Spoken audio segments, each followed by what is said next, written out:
Assalamualaikum warahmatullahi wabarakatuh. Alhamdulillahi rabbil alamin. Wassalatu wassalamu ala ashrafil anbiya'i wal mursalin nabiyyina Muhammadin wa ala alihi wa sahbihi ajma'in wa man tabi'ahum bi ihsanin ila yaumiddin, amma ba'd. Para pemirsa rahimani wa rahimakumullah jami'an. Sebagaimana kita maklumi bahwasanya manusia terdiri dari dua unsur yang tidak bisa dipisahkan. Unsur yang pertama adalah jasad. Dan unsur yang kedua adalah rohani. Kedua unsur tersebut diciptakan oleh Allah Subhanahu wa taala dari dua unsur yang berbeda. Kalau unsur yang pertama yaitu jasad kita diciptakan oleh Allah Subhanahu wa taala dari tanah.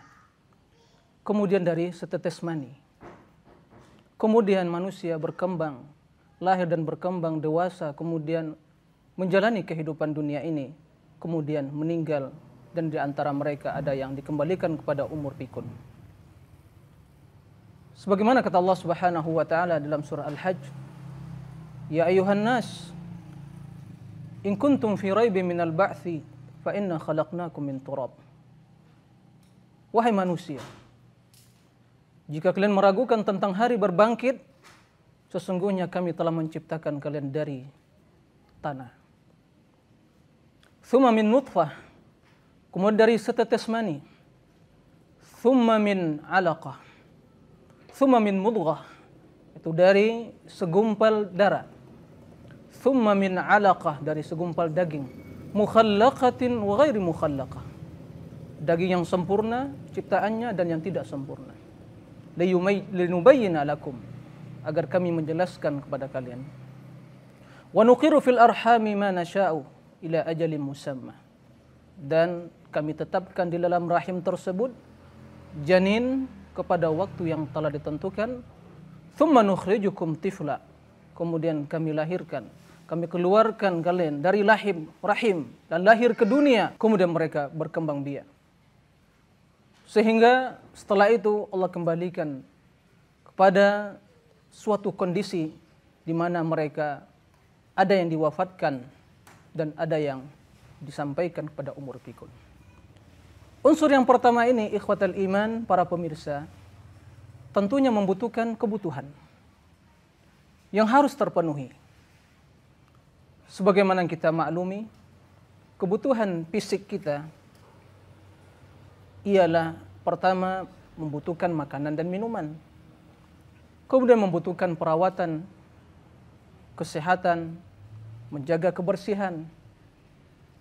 Kemudian yang ketiga adalah kita harus mengeluarkan suatu kotoran yang tidak berguna dan bermanfaat bagi fisik kita, sehingga fisik akan sehat, selamat, dan orang yang memilikinya merasa bahagia.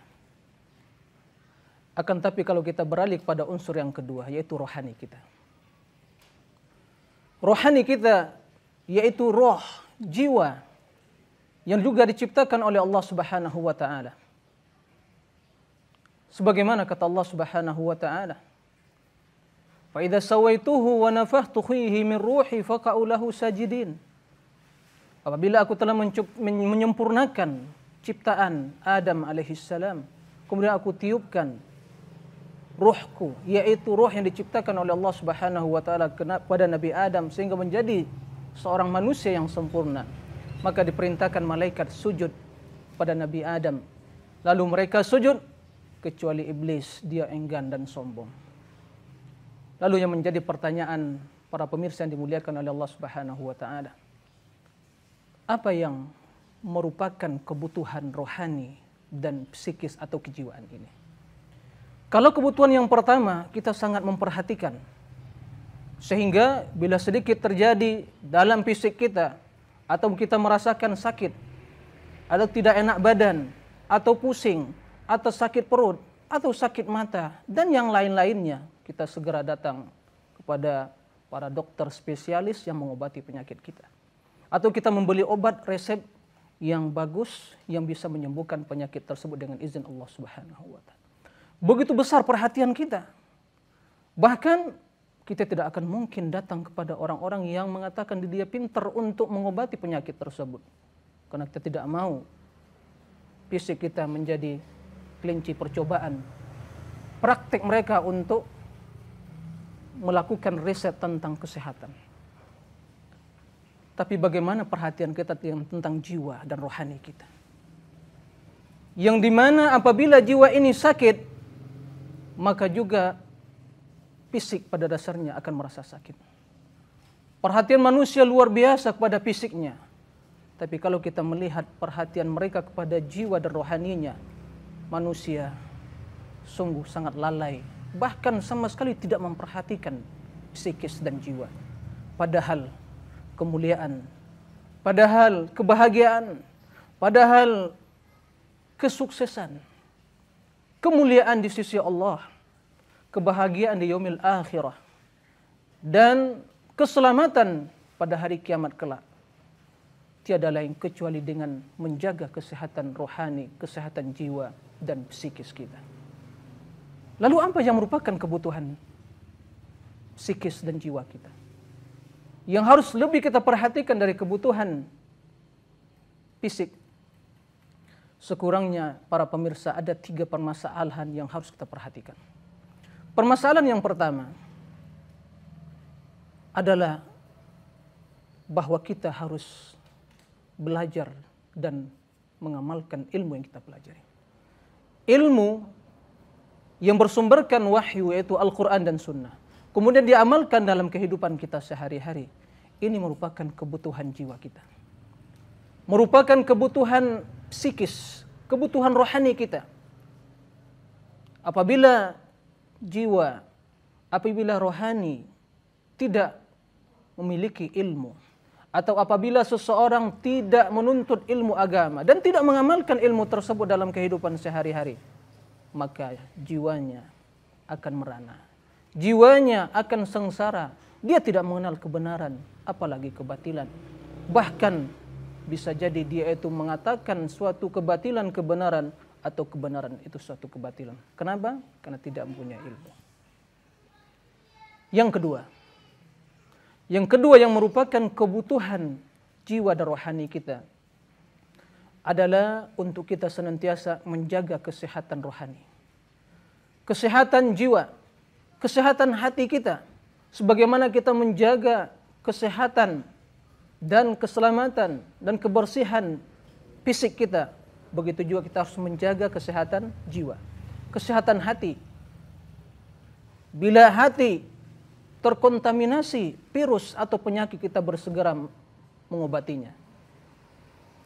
Sebelum terkontaminasi oleh virus dan penyakit, kita harus menjaga kesehatannya. Bagaimana menjaga kesehatan hati? Yaitu menyelamatkan dari bermacam bentuk penyakit hati. Sangat banyak penyakit hati. Akan tapi secara global ada 2 para pemirsa yang dimuliakan Allah Subhanahu wa taala. Apa yang pertama? Yang pertama adalah syubhat, dan yang kedua adalah syahwat. Apabila kedua virus ini menimpa hati seseorang, maka hati akan sakit, hati akan mati, hati akan berkarat. Bal rana ala qulubihim ma kanu yaksibun. Bahkan hati mereka telah berkarat disebabkan oleh dosa yang mereka kerjakan. Para pemirsa rahimani wa rahimakumullah jami'an. Bagaimana kita menjaga kesehatan hati dari penyakit syahwat dan syubhat? Untuk menjaga kesehatan hati kita, keselamatan jiwa kita dari syubhat, maka kita harus berilmu.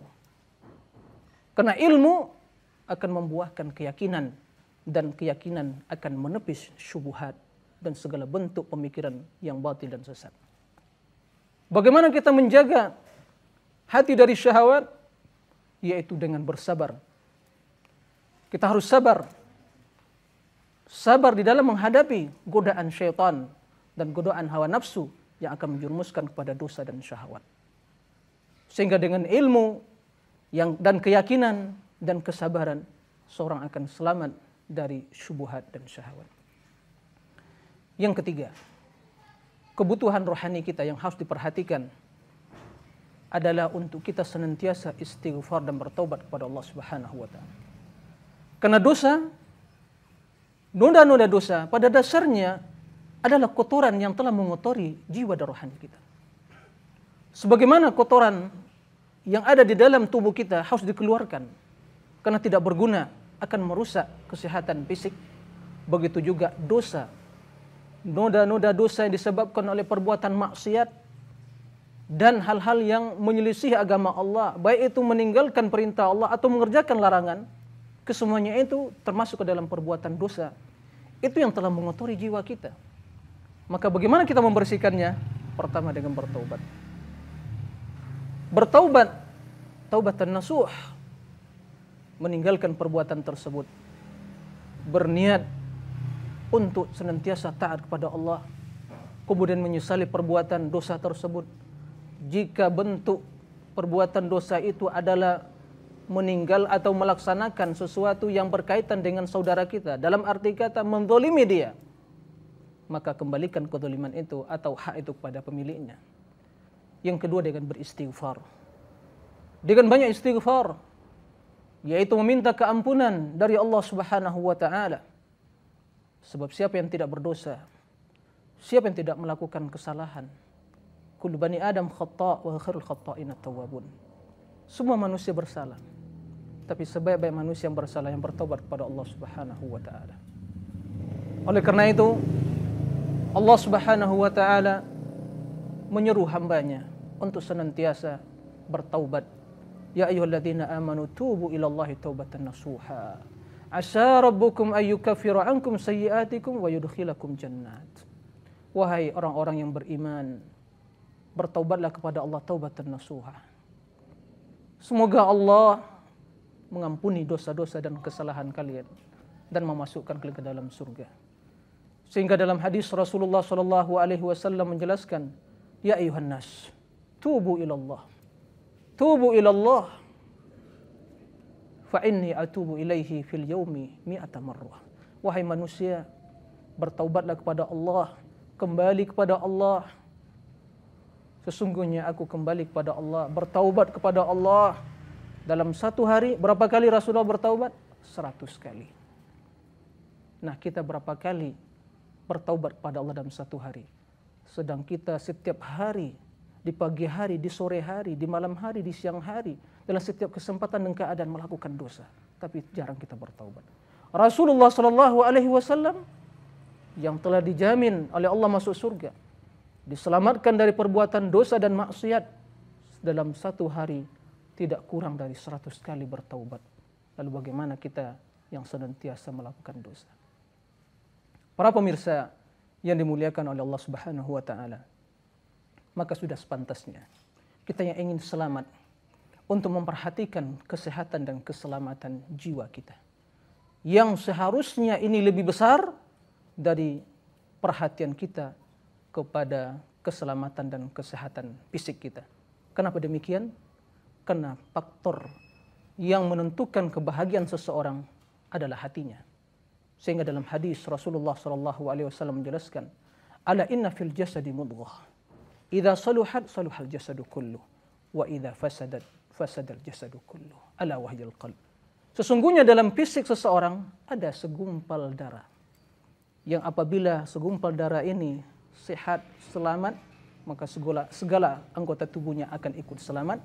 Dan apabila segumpal darah tersebut sakit, terkontaminasi oleh penyakit, ternodai oleh noda-noda dosa, maka seluruh anggota tubuh akan ikut merasa sakit.